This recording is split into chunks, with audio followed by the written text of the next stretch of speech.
Hello बच्चा party, मैं अनुप सिंह। आज हम बच्चा लोग एक्सरसाइज 7.4 में क्वेश्चन नंबर 3 को डिस्कस करते हैं।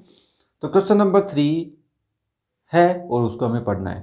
क्या कह रहे हैं, देखो क्वेश्चन नंबर 3 में कि फिगर के अंदर एक फिगर है जो हमें गिवन है, उसके अंदर एंगल बी है वो एंगल ए से बड़ा है। तो देखो हम यहाँ पे लिख देते हैं कि सर एंगल बी है वो छोटा है, less than is angle A. अब यहाँ तक बात अगर समझें तो सर ये रहे एंगल ए और बी, तो ये इस ट्राइंगल में है। अब इस ट्राइंगल में हम क्या कर सकते हैं कि ये जो बी है ये छोटा है ए से, तो इसके अपोजिट साइड, ये वाली साइड इसके अपोजिट साइड से बड़ी है, मतलब बी ओ बड़ी है ओ ए से। इतना काम कर सकते हैं, फिलहाल के लिए कर सकते हैं ना। चलो, and angle C is less than angle D, और एंगल सी जो है वो डी से छोटा है। तो मैं यहाँ पे लिख देता हूँ, यहाँ पे angle C is less than angle D. इससे भी हम वही कर सकते हैं ऑपोजिट साइड के अकॉर्डिंग। चलो भाई, अब हमें पूछ क्या रहा है कि एडी साइड जो बड़ी है, जो एडी लाइन सेगमेंट है, या यहाँ पे साइड कुछ नहीं बोला है, तो एडी से हम क्या समझेंगे, ए से लेके डी तक एक लाइन सेगमेंट है, वो छोटी है बी से लेके सी तक वाली लाइन सेगमेंट से। सिंपल सा क्वेश्चन है। कैसे देखो, अब ये है तो किसमें, ये ट्राइंगल ए बी ओ में है, तो हम लिखेंगे side opposite to longer angle या लार्जर एंगल इज लॉन्गर। तो इसके अकॉर्डिंग से तुम यहाँ पे क्या लिख सकते हो थ्योरम से कि सर बी के अपोजिट जो साइड है वो ए ओ है, वो साइड छोटी है ए के अपोजिट से बी ओ से। ये लिख सकते हो पक्का। चलो सेकंड थिंग, ये ट्राइंगल की बात हो रही है बच्चा लोग, सी ओ डी बोलो या डी ओ सी, कोई भी ट्राइंगल, इसमें भी वही लिखेंगे कि जो बड़ा एंगल है उसके अपोजिट्स वाली साइड भी बड़ी होगी, ठीक है ना। तो एंगल सी कौन है, एंगल सी वो है, उसके अपोजिट साइड ओ डी है, वो छोटी होगी डी के अपोजिट से, मतलब ओ सी से। अब यहाँ से हमें पता है कि सर अगर बी ओ प्लस ओ सी करता हूँ और ए ओ प्लस ओ डी करता हूँ तो ए डी बनता है और बी सी बनते हैं। अब मुझे देखो बी ओ प्लस ओ सी करेंगे, है ना, तो बी ओ प्लस ओ सी करते हैं और इधर से ए ओ प्लस ओ डी करते हैं, तो बड़ा ये वाला होगा, ये वाला, ये बच्चों के बड़ा कंफ्यूज करता है। देखो बच्चा लोग, मैं तुम्हें क्लियर करता हूँ। मुझे एक बात बताओ, एक एग्जांपल देता हूँ यहाँ पे भी। मान लो ये है 10 और ये है 20। सिंपल सा एग्जांपल लेते हैं 20 और 10 में। पक्का पता है ना, यहाँ पे कोई दिक्कत नहीं है किसी को। चलो मैं इन दोनों को लेता हूँ, ये है 7 और ये है 8, ठीक है। अब एक बात और, 20 प्लस 7 करेंगे तो कुछ अलग आंसर आता है, 10 प्लस 8 करते हैं कुछ अलग आंसर आता है। समझ रहे हो ना, उल्टा। इधर से पता है बड़ा छोटा कौन है, मान लो इस वाले छोटे को इस वाले के बड़े के साथ ऐड कर दूँ तो गड़बड़ हो जाएगी काम, या इस वाले बड़े को इस वाले छोटे से, या इसके छोटे को इसके बड़े से, तो आंसर में भी चेंज हो सकता है। बट बड़ी चीज़ में बड़े चीज़ को ऐड करेंगे। देखो 20 प्लस 8 बड़ी हैं दोनों, ये किया, और इधर छोटे वालों को ऐड करेंगे तो ऑलवेज स्मॉलर वन का सम ग्रेटर वन के सम से छोटा ही होगा, लेस देन ही होगा हमेशा। और वही तुम्हें एग्जांपल से पता चल रहा है। तुम चाहे कोई भी वैल्यू ले लो, सॉल्यूशन यही आने वाला है इनका, ठीक है। तो इससे तुमने क्या कर दिया, यस और नो। अब ये साइन पुट कर सकते हैं पक्का। चलो अब तुम बताओ ए ओ प्लस ओ डी क्या है, A O plus O D sir A D है, वो लेस देन है B O plus O C से, मतलब बी सी से। क्लियर हो गया। यहाँ पे बस तुम्हें थोड़ा सा डाउट रहता है, बेसिकली रहना भी चाहिए क्योंकि बात ही कुछ ऐसी है, रटना हमें है नहीं, हमने को एक वैल्यू पुट करके देख लेंगे क्या वो सॉल्यूशन होता है। अब ये मत करना कि छोटा बड़ा करके ऐड कर दो, तो वो पक्का नहीं कह रहा कि होगा ही ऐसा, ठीक है ना। ये ज़रूरी नहीं है मैं कभी तुम्हें ऐसे कह दूँ कि ए ओ प्लस ओ सी कर लो और इधर कर लो B O plus O D, तो हमेशा से यही बड़ा आएगा या इधर वाला ही बड़ा आएगा, ये पक्का नहीं है क्योंकि ये कंडीशन को ही फुलफिल नहीं कर रहा। क्या पता वैल्यू कुछ हो रहा है ना। अब ज़रूरी थोड़ा ना ये भी 20 हो,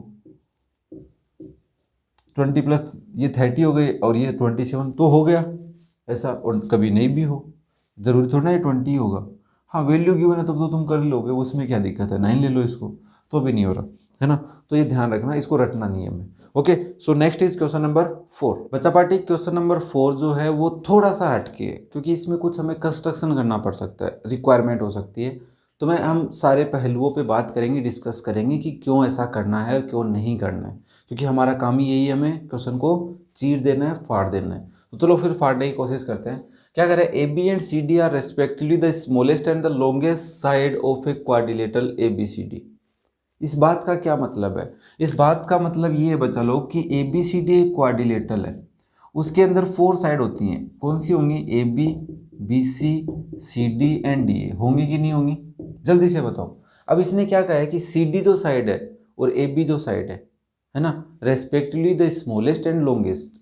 अब स्मॉलेस्ट कौन है बच्चा लोग? A B. इसका मतलब ए बी जो साइड है वो सबसे छोटी है, किससे? और कौन है? लॉन्गेस्ट। सबसे बड़ी कौन है? C D.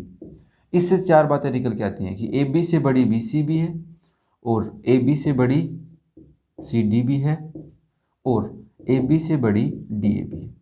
कि तीनों sides, remaining 3 sides A B से बड़ी है, क्योंकि ये सबसे छोटी साइड है क्वाड्रिलेटरल में। इधर क्या बोल रहा है कि सी डी सबसे बड़ी है, इसका मतलब सी डी बड़ी है ए बी से, तो यहाँ पे लिख दिया। हम ये भी कह सकते हैं बी सी से भी बड़ी है, और डी ए या फिर ए डी से भी बड़ी कौन है? C D. और तुम लिखना चाहो तो समझने के लिए यहाँ पे भी लिख सकते हो ए बी से भी बड़ी है सी डी, कि सी डी सबसे बड़ी है और ए बी सबसे छोटी है। इससे ये मतलब निकलता है।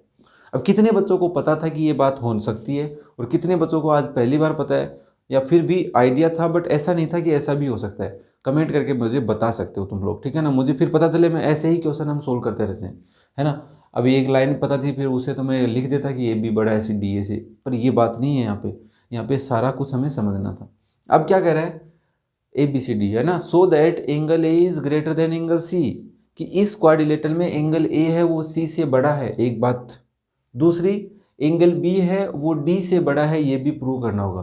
पर हमने तो क्वाड्रिलेटरल में ऐसा कुछ पढ़ा ही नहीं था, नहीं पढ़ा था। इसका मतलब यहाँ पे ट्राइंगल बनाने पड़ेंगे हमें, क्योंकि हमने ट्राइंगल में ही पढ़ा था।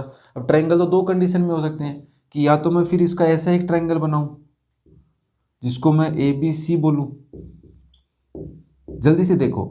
दूसरा क्या, इससे एक ट्राइंगल ये भी बनेगा, ऐसा कुछ ट्राइंगल बनेगा क्या बच्चा लोग, जिसको मैं ए सी डी बोलूं? जल्दी से बताओ। यस। अब हमें क्या पता है इन दोनों ट्राइंगल्स में? इनमें पता है कि सर ए बी जो साइड है वो सबसे छोटी थी, और ये बी सी भी क्वाड्रिलेटरल की साइड है। तो एक बात पता चल गई कि ए बी है ना वो छोटी है बी सी से।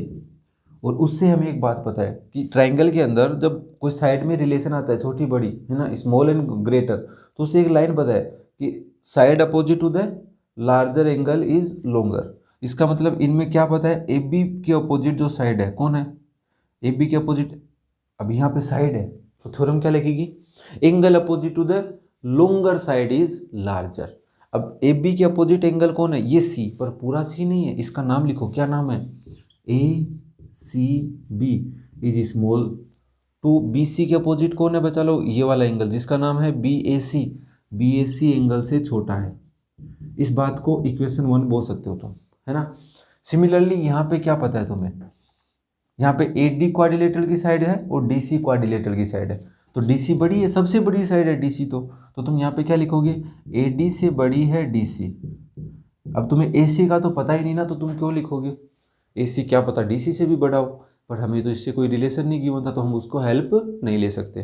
तो यहाँ पे तुम क्या लिखोगे? सर ए डी के अपोजिट, ए डी के अपोजिट है एंगल ये, और इस एंगल का नाम क्या है? एंगल ए सी डी, है ना? ऊपर तुम ट्राइंगल का नेम भी लिख सकते हो, इन ट्राइंगल ए बी सी, ठीक है बच्चा लोग। और यहाँ पे भी तुम क्या लिख सकते हो? In triangle A D C. अब यहाँ पे देखो ए सी डी एंगल है ये वाला एंगल, और डी सी के अपोजिट है ए वाला एंगल, जिसको नाम हो गया एंगल डी ए सी। ये हमारी इक्वेशन नंबर 2 हो गई, ठीक है। अब देखो सी पे है और ये भी सी पे है, और इसके 2 पार्ट हुए थे क्या इसी को ज्वाइन करने पे, इधर वाला और इधर वाला, है ना? तो मैं यहाँ से क्या लिखूंगा कि सर ए सी बी एंगल, देखो मैं दोबारा लिख रहा हूँ, ए सी बी एंगल छोटा है एंगल बी ए सी से, और दूसरी उधर वाली लाइन से भी क्या कहता है? ए सी डी एंगल छोटा है एंगल ए डी ए सी से।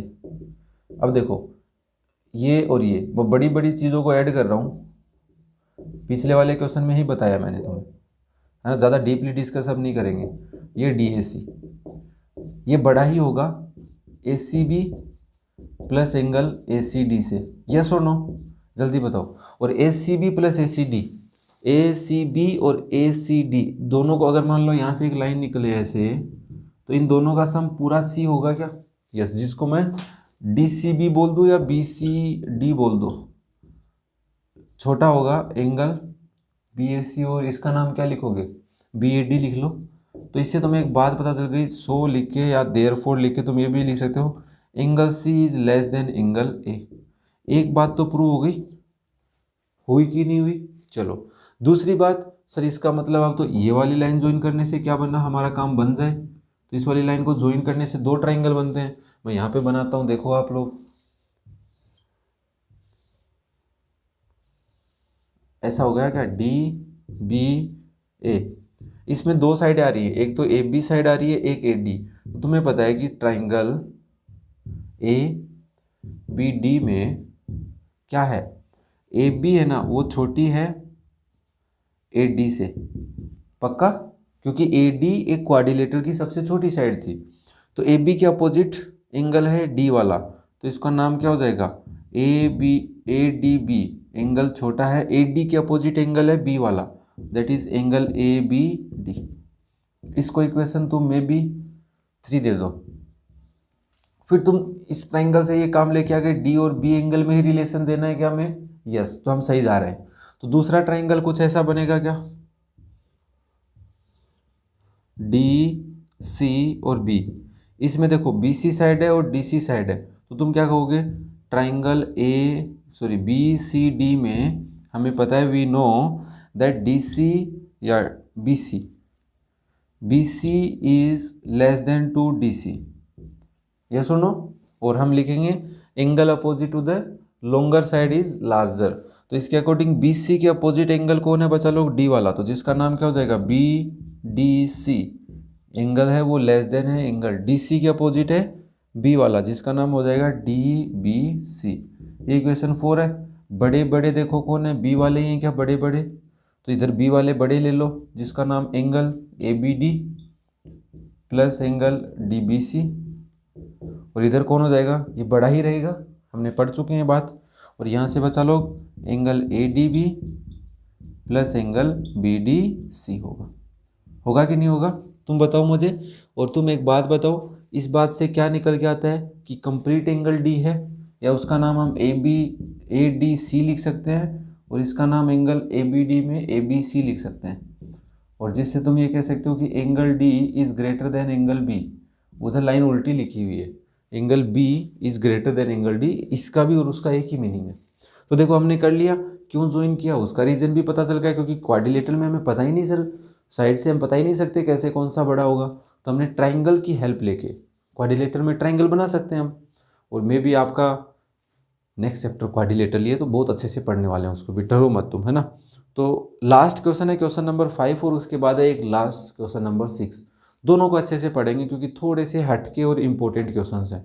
और क्वेश्चन नंबर जो 5 है वो तो एग्जाम्पल से ही रिलेटेड था क्वेश्चन नंबर 9 से, तो उसको भी हम डिस्कस कर लेंगे। तो कैसे लगे तुम्हें, कोई भी डाउट हो, कुछ भी प्रॉब्लम हो, कौन सा कॉन्सेप्ट तुम्हें अच्छा लगा, क्योंकि तुम बताओगे नहीं तो मुझे पता कैसे चलेगा ना, तो बताते रहा करो। और बाकी लिंक्स तुम्हें डिस्क्रिप्शन में मिल जाएंगे, आई बटन में भी मिल सकते हैं, तो ढूंढ लेना, ठीक है ना, आई बटन में। Okay, thank you.